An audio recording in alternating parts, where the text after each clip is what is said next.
You know that feeling, right? It's like you turn around and someone's talking about money, inflation, cost of living. It's constant. Yeah, it just feels overwhelming sometimes, trying to get ahead or even just, tread water. It really does. That background hum of financial stress, Yeah. it can get pretty loud. Exactly.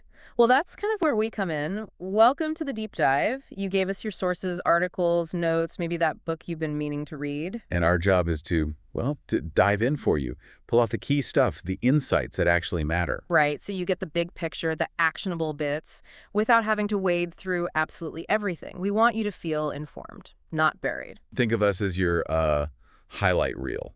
We connect the dots from the material you sent over. And for this deep dive, we're tackling something really positive: financial joy, how to actually work towards, real financial freedom.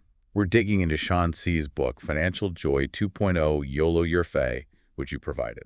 Yeah, it covers a lot the difference between happiness and joy, planning, debt, insurance, saving, even finding joy in your job. So, okay, let's get into it. So the book starts with a really core idea, right? The distinction between happiness and uh, joy. Okay. Happiness versus joy. How does he define them? Well, happiness is presented as being tied to external things like happenings. You get a raise, you buy something nice. Hmm. It's often temporary. Right, that buzz you get, but it doesn't always last. And sometimes chasing that buzz isn't actually good for you long term. Precisely. Yeah. Joy, though, he frames it as something deeper, more internal, like part of your character almost, an ability to find contentment even when things are, well, difficult. Okay. Less about what's going on around you, more about your internal state. That's the idea. And he uses a really powerful story, a personal one, about his son being seriously ill in the hospital. Wow. Yeah. That must have been incredibly tough. Absolutely. But he talks about finding a moment of, believe it or not, gratitude amidst all that pain and worry. Gratitude. He describes this thought experiment he had, asking himself if he'd let his son endure that pain, if it could somehow save another child. Whoa. Heavy. Yeah. And that intense reflection led him to this profound sense of thankfulness just for his son's life. Even with all the suffering involved, it shifted his perspective. Okay, I could see how that would be a powerful moment. Mhm. So, bringing that back to finances, how does understanding that difference help someone listening? Well, the idea is if you focus on building that inner joy, that resilience, rather than just chasing the next financial high or the next purchase, Hmm. you actually build a more stable foundation. Your well-being isn't just tied to the stock market's mood swings or what your neighbor just bought. Right. It makes you maybe a bit more intentional, less reactive with your money. It could help you avoid those impulse buys or risky investments chasing a feeling. Exactly. It's about cultivating that internal sense of enough, which can lead to better financial choices and ultimately more of that financial joy. Okay, that's a strong foundation. But the book doesn't shy away from the things that trip us up, does it? Let's talk about this idea of financial immaturity. Right. See contrasts what he calls financial babies and financial adults. And the key difference is their time horizon, Time horizon, meaning. how far ahead they're thinking when they make money decisions. Financial babies are all about the now, that instant gratification. Like wanting that shiny new thing immediately, consequences later. You got it. Whereas financial adults are considering the longer-term impact. It shows up in how people handle their paychecks. Okay, yeah, he breaks that down, doesn't he? Yeah, into categories. You've got financial adults, they save or invest, say, 10% right off the bat. Then financial young adults pay bills, save what's left over. Mm-hmm. Financial teenagers spend pretty much everything. And financial children, well, they spend more than they earn, usually racking up debt. Oof. I think we can all probably recognize those patterns, maybe in ourselves or people we know. For sure. Yeah. And then there's the goal, the Financial Joy Club. That sounds like where you want to be. What defines them? They're basically financial adults who are responsible, saving, investing. But they also intentionally set aside money and time each month for things they genuinely enjoy. Ah, so it's not just about scrimping and saving until some distant future. Exactly. It's about finding that balance, enjoying the journey, Yeah. not just waiting for the destination, being intentional with both saving and enjoyment. That's a much more appealing picture. Okay, so besides that time horizon issue, what other financial roadblocks does the book highlight? Ooh, quite a few common ones. The big one is definitely that urge to get rich quick, looking for shortcuts. Yeah, the book even has that blank chapter on it, right? Makes the point pretty clearly. Another major one is tying your self-worth to material possessions. constantly needing stuff to feel good. We've all been there, that little shopping high, but it fades so fast. It really does. Other roadblocks are, well, the obvious one. Spending more than you earn, staying stuck in consumer debt, which he calls the absolute joy killer. Right, the number one killer. Yeah. Then there's thinking investing is too complicated, or someone else's job, or the opposite, thinking money isn't important at all. Which can lead to just neglecting it entirely. Exactly. And, maybe surprisingly, hating your job is listed as a big financial roadblock too. That makes sense, actually. If you're miserable at work, it probably spills over, maybe leads to stress spending, or just kills your motivation to manage money well. Totally. So, for everyone listening, maybe just take a second. Do any of those roadblocks, resonate with your own situation right now? Good question. Okay, so we know the pitfalls. What's the plan? The book offers the IDEAL roadmap. Yeah, it's an acronym, a structured approach. IDEAL. Okay, what does it stand for? It's insurance, debt elimination, emergency funds, advanced planning, and finally, L for liberty, which means financial freedom. Okay, insurance, debt, emergency, advanced planning, liberty. Got it. And the emphasis is that this isn't just about the end goal, financial freedom, but about building security and, yes, finding joy along the way. A roadmap for the journey. Let's start with the first checkpoint, insurance. Right. The book really hammers this home good insurance is foundational. And again, this isn't just theory. It's rooted in the author's own experience. With his son's illness, right. The unexpected massive medical bills. Exactly. It makes it very real. Insurance, he argues, needs to handle two key risks: losing your income, maybe through illness or disability, and facing huge expenses, especially medical ones. Okay. And he mentions a rule of thumb for income protection. Yeah, aiming for coverage that could potentially replace about 10 years of your expenses. 10 years? Wow, that's significant. Gives you time to adjust, I suppose. That's the idea. Then the book categorizes insurance broadly: protection, like life or critical illness cover; savings and investment types, like endowments and retirement plans. So if someone's listening and thinking, okay, do I have the right insurance? Where do they start? Well, the book includes this really practical interview with a financial consultant, Seah. First step, find an advisor you actually trust, someone you're comfortable being open with. Not just buying a policy off the shelf at a roadshow or something. Exactly. Seah warns against that.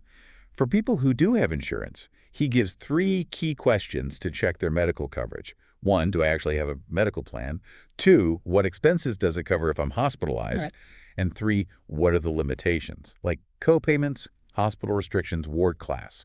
You need to know if it will actually protect you financially if something major happens. So really understanding the fine print, not just ticking the box, have insurance. And how often should we be looking at these policies? Seah suggests every 1 to 3 years, generally. But definitely review after big life changes: marriage, kids, new job, big income shift. Right, makes sense. Or even if something happens to someone you know and it makes you rethink your own needs. And his final point is pretty stark. Medical insurance is probably the most vital, yet often affordable protection you can get. More important than hoping to win the lottery. Okay, good perspective. Checkpoint 1, insurance. Sorted. Moving on to checkpoint 2, debt elimination. Yeah, and the book doesn't mince words here. Debt, especially that high-interest consumer kind, is the #1 financial joy killer, period. Quotes Proverbs, "The borrower is slave to the lender." Strong words. And the examples really drive it home. They really do. That scenario of, like, $10,000 on a credit card at 18% or 20% interest, making minimum payments, it takes decades to clear, and you pay back way, way more than you borrowed. Ugh. It's terrifying when you see the numbers. He does differentiate it from, say, a mortgage, though. Right. There's a distinction between borrowing for something that might appreciate, like a house, versus consumer debt for things that lose value. But the focus here is on tackling that high-interest stuff. So what are the main dangers it highlights? 3 big ones. Mhm. First, compounding works against you with debt. The hole gets deeper faster. Second, just avoid consumer debt if you possibly can. Third, if you are in it, pay more than the minimum. You have to attack the principal. Okay, so for someone feeling trapped by debt, what's the escape plan? 4 steps. Yeah. 1, list it all. Every single debt, who you owe, how much. Get the full picture. No hiding. Yep. 2, calculate the grand total. Face the number. 3, create a budget and stop adding new debt. Plug the leak. Crucial. And 4, pour every spare cent you can find into paying off one debt. Once it's gone, take that payment amount and add it to the next debt's payment. Snowball it. Right, the snowball method. Or there's the other approach, too. Yes, the avalanche method. That's tackling the debt with the highest interest rate first. Mathematically, it saves more money. The snowball, smallest balance first, gives quicker psychological wins. The book says pick the one that keeps you motivated. Makes sense. It also brings in advice from Kay Wonders, a debt expert. Any key tips there? Yeah, she stresses being realistic, finding ways to cut expenses, even small things like daily coffee add up, and actively looking for ways to boost income. Like a raise, a side hustle. Exactly. More income gives you more firepower to attack the debt. She also echoes paying off high-interest debt first, and considering consolidation carefully, make sure it actually helps, doesn't just stretch it out longer. Okay, debt elimination. Huge step. Next on the roadmap, checkpoint 3, the emergency fund. Yep, your safety net. Cash for the unexpected. Again, the author uses his own story, his son's premature birth, sudden hospital bills to show why this is critical. Yeah, those life happens moments can completely derail you if you have no buffer. For sure. And the book cites a stat that most people would need to borrow for even a, $5,000 emergency. That shows how common it is to lack savings. So what's the target? How much should be in this fund? The recommendation is 3 to 6 months of essential living expenses, with a strong suggestion to aim for 6 months if you can. 6 months worth. That can feel like a mountain to climb for some people. You can feel daunting, yeah. But the book outlines 3 key principles for this fund. 1, it's not an investment. Its job isn't growth, it's stability, safety. Okay. 2, it has to be liquid, easily accessible cash, Yeah. not tied up in stocks or something you can't sell quickly without a loss. Got it. Needs to be there when you need it. And 3, keep it separate from your daily spending money. Maybe a different savings account. Out of sight, but not out of reach. Reduces the temptation to dip into it for non-emergencies. A separate cushion. Makes sense. Okay, so to build that fund and save for other goals, we need, well, more savings, which leads to the idea of hidden money seeds. Right. This is about digging into your spending habits to find extra cash, often without huge lifestyle sacrifices. Like the author's own example. Yeah, saving $1,000 a month just by rethinking his car, selling one, getting a cheaper used one. It shows big savings can hide in big expense categories. And it makes a point about being penny wise versus penny pinching. Yes. Pennywise is about smart, sustainable choices. Maybe switching phone plans, refinancing a loan, things that save money systematically. Penny pinching is like agonizing over every single tiny purchase, which often isn't sustainable and feels miserable. So focus on the bigger system-level savings first. That's the idea. Automate it where possible, set up automatic transfers to savings. Make it less about willpower and more about systems. And the book lists tons of areas to look for these seeds, right? Oh yeah, housing, utilities, phone bills, groceries, transports, maybe carpooling or walking more, comparing insurance options, using library resources, looking for deals carefully, managing existing debts better to avoid fees. Lots of potential areas. The advice is basically pick a few that apply to you, make the change, and try to automate the savings. Exactly. Systemize it.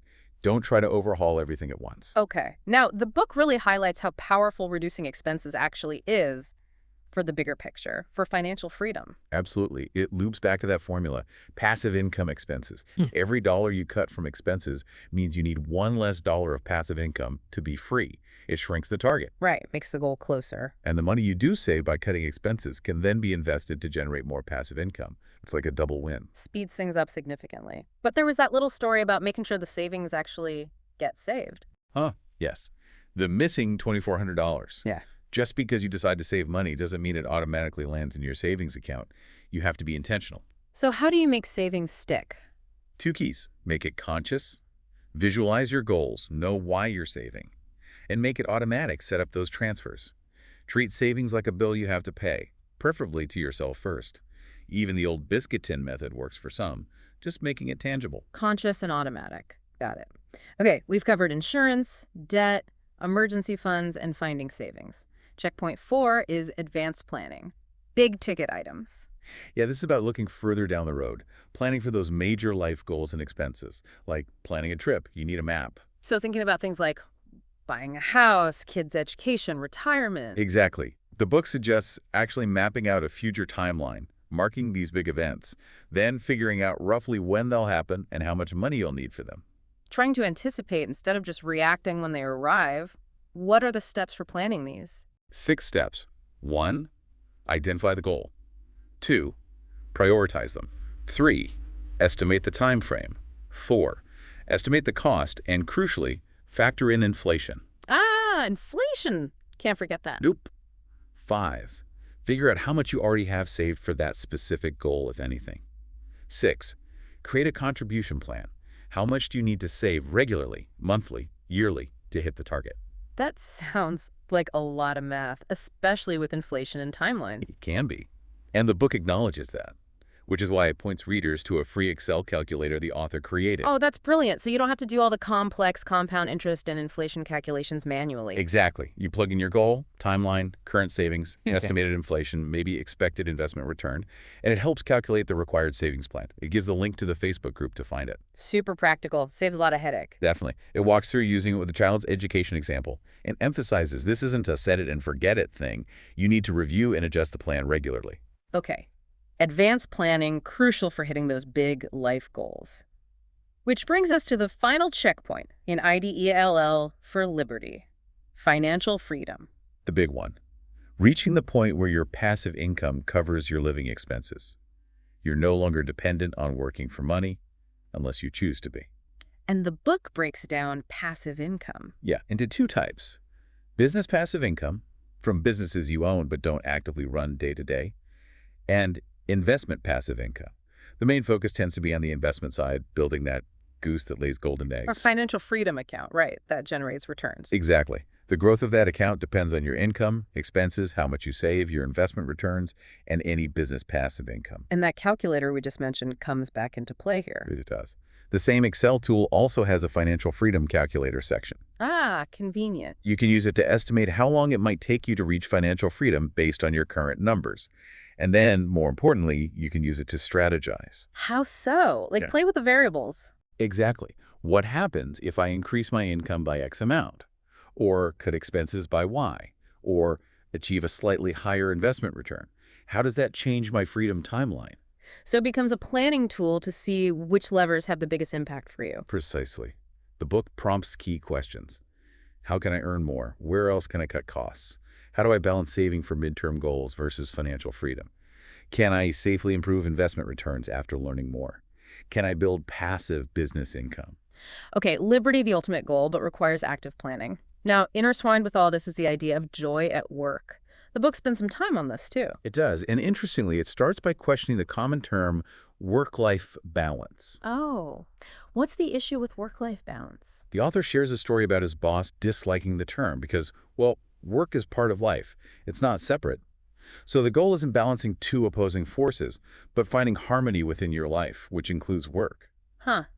That's a different perspective, more about integration than separation. Kind of. It mentions the idea of a work-life balance wheel, looking at different areas, career, health, relationships, finance, and assessing your satisfaction in each, aiming for overall harmony. Right, seeing where things are out of sync. And it suggests setting realistic goals in these areas, reviewing them, maybe with an accountability partner.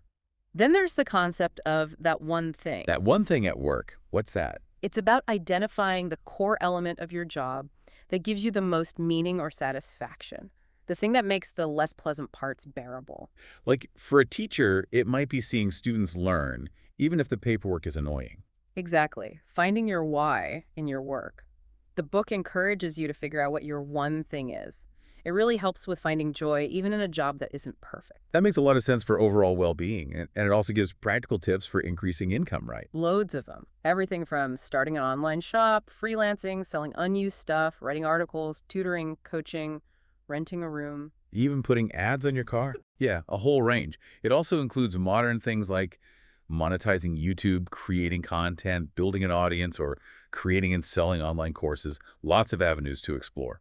So plenty of ideas for boosting the income side of the equation. Okay, we can't talk financial joy without talking investing. Investing with joy. Right, making your money work for you. But big caution up front. Avoid the get-rich-quick mentality. The author shares another personal story of getting burned by a scammy high-return opportunity. Always a good reminder. If it sounds too good to be true. It probably is. The book mentions the rule of 72, that quick way to estimate how long it takes money to double at a certain interest rate, useful for seeing compounding work for you. But he also shares more mistakes, losing money in questionable schemes, losing friends' money in stocks, to really drive home the need for caution and education. His turning point was giving up the quick fix chase and actually learning investment principles. Which leads to his GST plus price framework. Exactly. A structured way to evaluate investments. G is for generation of profits. How does this actually make money? S is for sustainability. Can it keep making money long term? T is for track record. What's the history? Is it predictable? Okay, GST. Understand the business, its durability, its history, and then the plus price. Yeah, that's crucial. What's a reasonable price to pay for this investment based on those fundamentals? It gives examples using earnings yield and dividend yield for companies like McDonald's and Singtel. So it's a checklist to force you to do your homework before jumping in. Pretty much. It helped him avoid a dodgy gold investment because he couldn't get a clear answer on the G, how they actually generated the supposed returns. Smart. What about building a portfolio? Touches on it briefly. Mentions diversification spreading risk, like King Solomon advised, but also acknowledges Warren Buffett's focus on a few businesses you deeply understand. Suggests beginners might start small, with one or two things they get, then add more. Mentions Buffett's core holdings as examples of simpler blue-chip types. Shares his own diversified portfolio, too. So find a balance that works for you, but understanding is key. Okay, the book closes with an afterword on the true meaning of financial joy. Yeah, it brings it all back. Money can't buy happiness. He revisits the hospital ward experience. Seeing that raw pain puts money in perspective. But he expresses deep gratitude for having had the financial resources, especially the insurance, to handle that crisis without crippling debt, adding to the emotional burden. So it's not about the money itself, but what the money enables. Security, less stress, options. Exactly. Financial planning allows you to afford time with loved ones, to weather storms. That's the real value. It ends with encouragement. Be clear on your goals, plan your journey, but also find joy in the process. Wow. Okay. That's a lot we've unpacked from Financial Joy 2.0. Let's try to quickly recap the big takeaways. Sure. We talked about joy versus happiness, focusing on the internal, financial maturity versus immaturity, and those common roadblocks like debt and chasing quick riches. Right. Then the IDEAL roadmap. Insurance first, then debt elimination, building that emergency fund, doing advanced planning for big goals, and aiming for liberty or financial freedom. We covered finding hidden money seeds to boost savings, the huge power of reducing expenses, and the need to make savings conscious and automatic. Plus, finding joy at work by focusing on what matters and practical ways to increase income. And finally, investing with joy using that GST plus price framework, focusing on understanding and avoiding scams. So thinking about that core idea, that difference between happiness and joy, here's a final thought for everyone listening. What's one small thing you'll do this week to cultivate more financial joy, that internal sense of okayness, regardless of where you are financially right now? Good question. Could be reflecting on values, setting a tiny savings goal, exploring one income idea, anything to move towards that internal feeling. Exactly. We definitely encourage you to grab your copy of Financial Joy 2.0 and explore these ideas more deeply. See what resonates. And let us know. Any aha moments, any follow-up questions. We love hearing from you, and it helps us plan future deep dives. Absolutely. Thanks so much for joining us on the deep dive.